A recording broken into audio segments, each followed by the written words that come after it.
today. I'm Emma Halliday from Architecture and Design Scotland, and we've been leading on the national rollout of stalled spaces. So we started working on this project probably about a year and a half ago, so it's really exciting for me to see it starting to happen in local authorities and to see people here today to hear about it. The programme is supporting 7 local authorities across Scotland, so Argyll and Bute are one of 7, and they'll all be working to bring vacant derelict spaces back into community use. And our target for the project is to have 30 sites reactivated by the end of December 2016, and that would be across Scotland. Our bigger ambition is that beyond that date we continue the project and we get more people, more local authorities and more communities involved in the project. So just to give you a little bit more background about the project in general, it's funded through both the Legacy 2014 funding and as a national legacy programme, and it's also funded through the Regeneration Department at the Scottish Government, and it became an action within the Town Centre Action Plan. So that's why there is a focus on towns and town centres, because it's about putting town centres first and regenerating our town centres.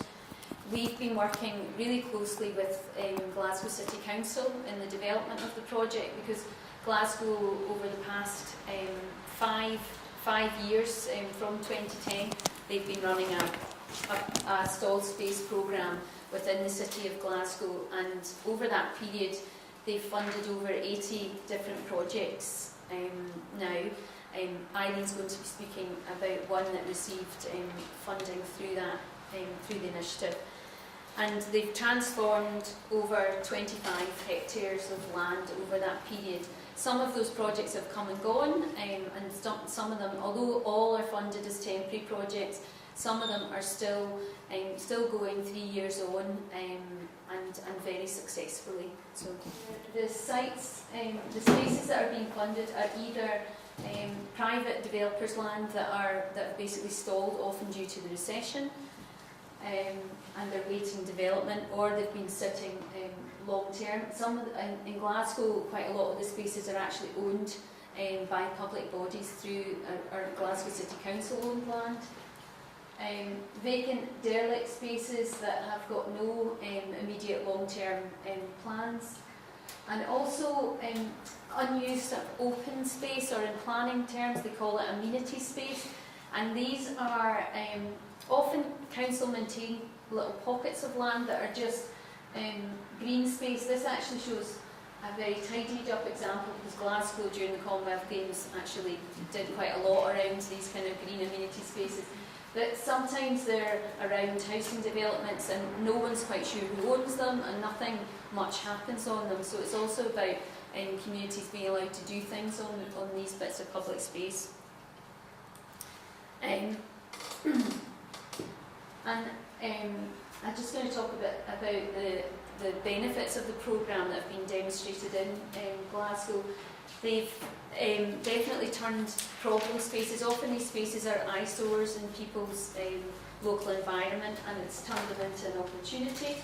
It's had a great positive impact in terms of the local environment, but I think one of the big benefits that Glasgow has seen is it's not been, it started out as a project to improve public space, but actually what they've seen is it's had huge benefits in terms of community cohesion, people making friends, building relationships and confidence, and that's where they've actually seen the greatest benefits of taking part in the project. It's also increased local skills with people, all different types of skills. They have support in Glasgow to help people in terms of growing, and they've now built up a lot of experience in terms of developing projects. This is, you can't see it so well, that's a before image, and this is in Shettleston in the East End of Glasgow, and it's a large community growing project that's taken place. There's also been a whole number of volunteers involved in making the spaces happen. So although the grant is small, the number of hours and the commitment that people have put into the project have really benefited the spaces. I'm going to talk a little bit more about what you can actually do in a stalled space. There can be green gyms for those that don't want to go down and sweat it out in a treadmill, doing activity and even things like gardening, digging and actual outdoor exercise in these spaces can be beneficial.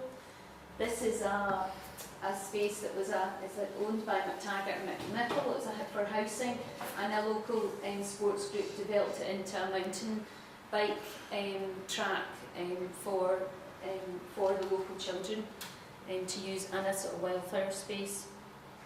And some of the projects have been things that have lasted literally a day or an evening, and sometimes they've been, as I say, projects that have gone on for 3, now coming up for 4 years. And some of them have just used the grant, the £2,500, and some of them have raised a huge amount of other money. Public art. This is a project. It's not happened in Glasgow, but it's something you can actually download this off the artist's website and make this happen. There are all lots of different opportunities for public art and things to happen. This was part of Glasgow International. Wildflower meadows, gardens. This has been one of the, along with community growing projects, this has been one of the most popular uses for spaces. And food growing, this has happened in all different scales, so from small container growing through to bigger raised beds growing. Most of the things have happened either in raised beds, and there's not been as much in the soil due to issues like soil contamination and things like that. And Irene will tell you a bit more about the community garden that she's involved in. So often the idea is that if the site is taken back on by a landowner, that the growing spaces can actually move along with the community that's developed around it. Pop-up events. This is in Melbourne, much nicer climate than we have, but they developed a series of outdoor cinema screenings, and again through the kind of will and tenacity of the local group and the volunteers involved, they did, I think, around 9 different projects for a budget of something like $300, they said. So they did a lot with a very small amount of money. This is in Glasgow in contrast, in pouring wet rain. This was a cinema screening outside as part of the Glasgow Youth Film Theatre Festival. And this is a bike maintenance event that happened in Easterhouse related to the Commonwealth Games. This site was very close to the mountain bike track for the Commonwealth Games, so a local youth group did a cinema screening and a bike maintenance workshop. Arts and cultural spaces. This is Woodlands Community Garden. They have a very successful community garden site, but also this site they use the stall space money to actually clear it and take away a lot of the waste and rubbish, and they use it as a kind of overflow event space for all the activity they do in the community garden.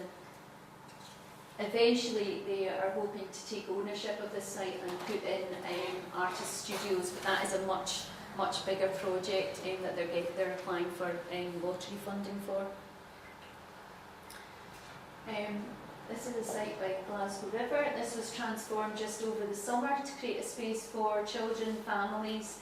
It was an outdoor. There was different activities on it. A lot of different artists and local community groups were involved in developing a programme of events on the space.